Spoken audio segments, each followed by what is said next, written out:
जो गुरु महाराज के बाद पूरा कारोबार संभाले हुए हैं। अब देखिए, पहले तो ब्लॉक स्तर पर कार्यक्रम एक ब्लॉक में किए, फिर ब्लॉक में 2 कार्यक्रम किए। एक दिन हमसे कहने लगे जब न्याय पंचायत स्तर पर उतरूंगा। हमने सोचा क्या सही न्याय पंचायत स्तर पर उतरेंगे, कहीं न्याय पंचायत स्तर पर कार्यक्रम होता है। अभी जौनपुर में 22 कार्यक्रम और न्याय पंचायत स्तर पर 4 महीने का पूरा किए। कोई मामूली तकलीफ नहीं उठा रहे हैं। जाड़ा, गर्मी, बरसात, लोगों के दुख सुख को सुनना, उनकी तकलीफों को दूर करना, तो तमाम बातें ऐसी हैं कि महात्मा धरती पर सुख उठाने के लिए आते ही नहीं है। परम पूज्य स्वामी जी महाराज 21 महीने तक कठिन हथकड़ी बेड़ी में और जेल यात्रा हमारे आपके लिए की है। आज उसी का वह दिन है जो हमारे लिए खुशी का दिन है और उसी के अवसर पर हम लोग इकट्ठे हुए हैं। अब आपको बताना चाहते हैं कि देखो, जीवन में कभी कभी ऐसे सौभाग्य हमको आपको प्राप्त होते हैं जब हम लोग कुछ संख्या में इकट्ठे होकर के उस मालिक की याद करते हैं। तो मैं जानता हूँ पूजा पाठ आप अकेले भी कर सकते हो, ध्यान भजन आप अकेले भी कर सकते हो और तपस्या आप अकेले भी कर सकते हो, लेकिन सत्संग एक समूह में होता है। जब उस मालिक की अहेत की कृपा होती है तब ऐसे सौभाग्य हमको आपको मिलते हैं। तो गुरु महाराज बोले थे कि जहाँ कुछ संख्या में इकट्ठे होकर के तुम हमारी याद करते हो वहाँ हमारी विशेष हाजिरी होती है। वैसे तो माला पूजा हर आदमी घर पे कर रहा है, लेकिन जब एक जगह इकट्ठे होकर के हम लोग बैठते हैं तो वहाँ गुरु महाराज की कुछ विशेष कृपा आती है। ये आप समझ लीजिए, आज जो ये कार्यक्रम हो रहा है गुरु महाराज को हाजिर नाजिर मान करके कार्यक्रम किया जा रहा है, उनकी उपस्थिति मानी जा रही है। देखिए, हम लोगों का जो मुख्य विषय है, देखिए सबसे पहली बात तो यह है कि हमको यह जान लेने की जरूरत है वैसे परमात्मा ने संसार को चलाने के लिए 84 लाख प्रकार की योनियां बनाई और हमारी आपकी जीवात्मा इन्हीं शरीरों में से होकर के आ रही है। अभी हमको आपको अपने पूर्व जन्म का ज्ञान नहीं है। जब पूर्व जन्म का ज्ञान होगा तब हमको आपको दिखाई देगा कि हमारी यह जीवात्मा कितने बार कुत्ते की शरीर में गई, कितने बार बिल्ली, कितने बार चिड़िया, कितने बार बकरी, कितने बार मुर्गे। और जब दिखाई देगा, जब अंदर की आँख खुलेगी ये भी दिखाई देगा। जब हमारी शरीर बकरे के शरीर में गई थी काटी गई थी, मुर्गे के शरीर में गई थी काटी गई थी, मछली के शरीर में गई थी काटी गई थी। जब अपने शरीर की कारण अपनी आंख से आप देख लोगे तो गलती करना मतलब है कि आप छोड़ देंगे। अभी हम लोग जो भी गलतियां कर रहे हैं अज्ञानता में कर रहे हैं और ये सोच रहे हैं कि जो मानव शरीर हमको मिली है इसके पहले भी हम मानव शरीर में थे और जब हमारी शरीर छूट जाएगी तो उसके बाद भी मानव शरीर में रहेंगे। ये धारणा गलत है। न इसके पहले हम लोग मानव शरीर में थे, न शरीर छूटने के बाद मानव शरीर में फिर रहेंगे।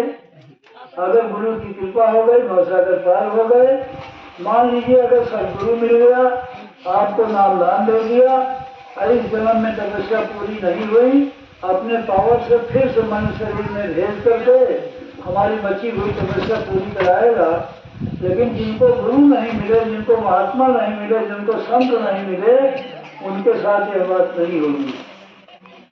ये बहुत भाग्यशाली और जीव हैं जिनको मानव शरीर मिल गई है, लेकिन भाग्यशाली तब रहेंगे जब उनको कोई पूरा गुरु मिल जाए और मानव शरीर का भेद बता दे। नहीं तो जैसे जानवर की क्रिया, दिन भर जैसे पेट भरना, भोजन करना, टट्टी पेशाब करना, फिर रात को विश्राम करना, सवेरा हो गया फिर दिन भर काम में लग गए। जिस काम के लिए परम पिता परमात्मा ने हमको मानव शरीर में भेजा था, अगर उस कार्य को हम लोग नहीं कर रहे हैं तो मानव शरीर पाने का कोई मतलब नहीं है। तो बड़े भाग्यशाली वो जीव हैं जिनको मानव शरीर मिल गई, लेकिन उनसे ज्यादा भाग्यशाली वो हैं जिनको गुरु मिल गए। अगर गुरु नहीं मिले तो मानव शरीर पाने का मतलब ही नहीं कुछ निकला। तो गुरु महाराज बराबर बताते थे, देखो हमारी आपकी जीवात्मा न जाने कितने बार 84 लाख योनियों में भोग करके आई, करोड़ों वर्ष व्यतीत हो जाते हैं, तब एक बार मानव शरीर मिलता है। अब मानव शरीर मिला, कोई गुरु नहीं मिले, रास्ता नहीं बताए, तो फिर 84 का नंबर आ गया। 84 से ही हम लोग आ रहे हैं। अगर मानव शरीर में गुरु से रास्ता लेकर के भजन नहीं किया तो फिर 84 का ही नंबर आगे लगा हुआ, फिर उसी में जाना पड़ेगा। तो इसलिए जो रास्ता गुरु महाराज ने हमको आपको बताया, हम ये बताने नहीं आए कि आप घर छोड़ दो, परिवार छोड़ दो, बाल बच्चों को छोड़ दो या नौकरी सर्विस छोड़ दो। तो गुरु महाराज कहते थे खेती करो, दुकान करो, दरवाजे पर कोई अधिक अभ्यागत आ जाए उसकी सेवा करो। जैसे हर काम के लिए समय निकाल रहे हो, वैसे घंटे और घंटे अपनी आत्मा के कल्याण के लिए भी आप दे दीजिए। यही चीज हमारे आपके काम आएगी, बाकी कोई चीज हमारे आपके काम नहीं आएगी। इंसान को ये पता नहीं है कि हमारे कर्मों को कौन लिख रहा है, कौन नोट कर रहा है। लोग ये सोच रहे हैं अगर गुप्त से गुप्त जगह पर कोई गलत काम आपने किया, आप सोच रहे हो कि इसको कोई देख नहीं रहा है, ये हमारे आपका भ्रम है।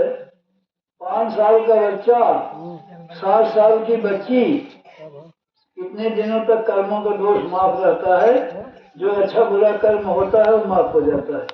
लेकिन 5 साल के ऊपर जब बच्चे की उम्र बढ़ी, 7 साल के ऊपर बच्ची की उम्र बढ़ी, कर्मों का दोष जो है लगना प्रारंभ हो जाता है। तो चित्रगुप्त नाम के एक क्लर्क, जिनकी यह ड्यूटी है, धर्मराज के दरबार के दरबारी हैं, और वो हर इंसान के पीछे एक कैमरा लगा देते हैं। जैसे आपके पीछे कोई वीडियो कैमरा भी लगा दिया जाए, 1 घंटे के बाद कैमरे को निकाल करके देखा जाए, उसमें दिखाई देगा कैसे लोग बैठे थे, कैसे बोल रहे थे, क्या हो रहा था। वैसे हर इंसान के पीछे एक कैमरा लगा हुआ है, और जो कुछ अच्छा बुरा काम आप कर रहे हो उसमें नोट हो रहा है। हमको आपको दिखाई नहीं पड़ रहा है। जीवात्मा जब निकल करके धर्मराज के दरबार में जाती है, जहाँ लोगों के कर्मों का हिसाब होता है, तो जब वहाँ पर जीवात्मा जाती है तब उससे पूछा जाता है, ये बताओ तुमको हमने मानव शरीर दिया था, तो मानव शरीर पा करके आपने क्या अच्छा बुरा काम किया। तो कोई आदमी ये नहीं कहता मैंने बुरा काम किया, वो जानता है कि बुरा का नाम लिया तो करारी मार पड़ेगी। सब लोग एक ही उत्तर देते हैं कि हमने अपने जीवन में अच्छा काम किया है, और आपके कहने से मानेंगे नहीं। फिर उस कैमरे को, रील को निकाल करके आपको दिखाया जाएगा, तो उसमें आप देखेंगे कि हमने अपने जीवन में क्या अच्छा बुरा काम किया, किसको मारा, किसको काटा, किसको जलाया, किसके साथ नेक काम किया, किसके साथ बद काम किया। तो जब मतलब है कि अपने किए हुए कर्म को अपनी आंख से आप देख लेंगे, तो बिना गवाही साखी का आप अपनी गलती कबूल कर लेंगे, और उसी के हिसाब से लोगों को आगे सजा मिलेगी।